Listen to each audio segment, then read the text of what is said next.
tezdikmenen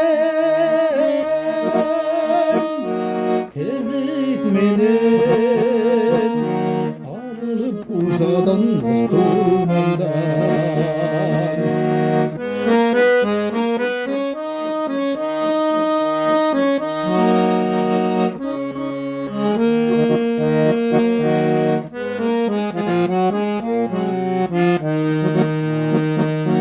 Sen dağı sarılıp yürüdürsün,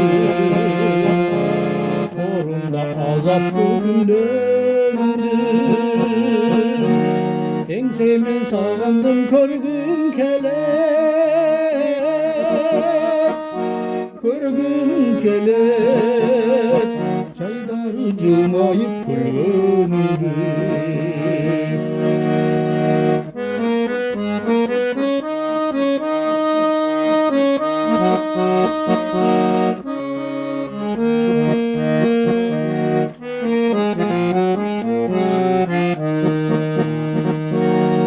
Özüne kuş bulup jetkin kelek, pek kısıp boruma öpkün kelek.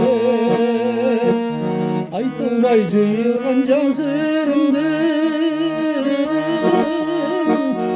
can sırımdın tamşısın kaldırmay tökün gerek. Turmuştun tükenbes